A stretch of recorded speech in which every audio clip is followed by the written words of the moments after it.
का आयोजन किया जा रहा है और यहाँ पर स्वामी अभिमुक्तेश्वरानंद सरस्वती जी हमारे साथ मौजूद हैं। महाराज जी से जानेंगे कि आखिर इसका उद्देश्य क्या है। महाराज जी, आज जो ये आपके द्वारा आयोजन किया जा रहा है धर्म संसद का, इसका उद्देश्य क्या है? भारत की संसद बैठती है, उसका क्या उद्देश्य होता है? भारत की समस्याओं के बारे में विचार करना। ऐसे धर्म की संसद बैठी है, धर्म के बारे में विचार करना उद्देश्य है, और क्या उद्देश्य है? महाराज जी, कुछ लोग इस महाकुंभ का जो आयोजन किया जा रहा है इसको राजनीतिक रूप दे रहे हैं। चंद्रशेखर आजाद जो है वो कह रहे हैं कि यहाँ पर वही आएंगे जिन्होंने पाप किए हों। नहीं, वो क्या इसमें राजनीति क्या है? किसी के ऊपर भी कुछ भी आरोप लगा दोगे आप। चंद्रशेखर जो है वो कितनी बढ़िया बात कह रहे हैं। वो कह रहे हैं कि वहाँ जो लोग गए हैं वो सब पाप धोने गए हैं। क्या गलत कह रहे हैं? एकदम सही है। यहाँ पर आने से पाप धुलता है और इसी के लिए लोग आते हैं। खराबी क्या है इसमें? वो नहीं उसमें आएंगे। क्या गलत बात कही? वो नहीं आएंगे मतलब वो नहीं आएंगे, वो कुछ समझते नहीं होंगे कि हम पापी हैं। वो पाप मुक्त हैं तो हम उनका अभिनंदन करते हैं। लेकिन जो उन्होंने बात कही है उसमें कुछ गड़बड़ी नहीं है। हाँ, यहाँ जो लोग आए हैं वो पाप धुलने के लिए आए हैं, बिल्कुल सही है। गंगा पापम ससीतापम दैन्यम कल्पतरुस्तथा पापम तापम च दैन्यम च हंति साधु समागमः। ये हमारे यहाँ नियम है। शास्त्र कहता है कि यहाँ आने से पाप धुलता है डुबकी लगाने से। तो हम लोग अपना पाप धोने आते हैं।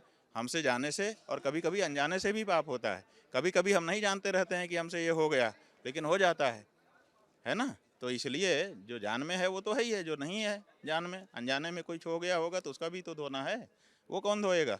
तो इसलिए यहाँ पे हम लोग आए हैं। बिल्कुल सही है चंद्रशेखर की बात। जो बात उसकी सही है वो सही है, जो गलत है वो गलत है। हम बोर्ड केवल ने इसलिए नहीं गलत कह सकते किसी को कि वो उसकी बात को देखना पड़ता है। वो कह रहा है कि लोग पाप धोने गए हैं, बिल्कुल सही कह रहा है। गलत क्या कह रहा है? वफोट ने यहाँ पर दावा किया और कहा कि जिस तरीके से यहाँ पर जमीन जो है कुछ वफोट की है और उसको लेकर आज वकीलों ने ज्ञापन भी दिया है कि धार्मिक उन्माद फैला रहे हैं। भैया, सवाल ये है कि जो हमारे प्रदेश के मुखिया हैं, मुख्यमंत्री जी आदित्यनाथ जी, वो खुद जो है हर हफ्ते यहाँ आ रहे हैं, बड़ी रुचि ले रहे हैं कुंभ में। और कुंभ के बारे में ये बात कही गई। आप ये बताइए, कुंभ उत्तर प्रदेश की सरकार लगवा रही है। ये सड़क किसने बनवाई है? वही बनवा रही है। यहाँ कुंभ मेला अधिकारी बैठे हुए हैं। तो जब कोई दावा कर रहा है कि यहाँ पे हमारी ज़मीन है, तो कचरा खतौनी निकलवा करके पटवारियों को बैठा करके दूध का दूध पानी का पानी एक दिन में कर सकते हैं।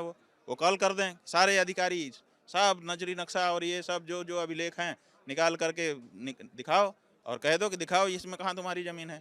लेकिन वो ये नहीं कर रहे हैं और बातें बढ़ती चली जा रही है। तो उनको चाहिए कि उनके पास सारा अभिलेखागार है, सारा रिकॉर्ड है, तो कुंभ का पूरा रिकॉर्ड निकलवा दें और निकलवा करके पब्लिक कर दें कि देखो यहाँ कुछ नहीं है तुम्हारा। 1 मिनट में चुप हो जाएगा। लेकिन आप वो नहीं करोगे तो उसकी बात तो बढ़ती ही रहेगी ना। ये बात। तो ये थे जगत गुरु शंकराचार्य अभिमुक्तेश्वरानंद सरस्वती जी, जिन्होंने कहा कि जिस तरीके से चंद्रशेखर आजाद जो बात कर रहे हैं वो सही है और साथ ही साथ वफोट को लेकर भी उन्होंने बयान दिया। कैमरामैन सौरभ झा के साथ प्रियव्रत दीक्षित, भारत समाचार, प्रयागराज।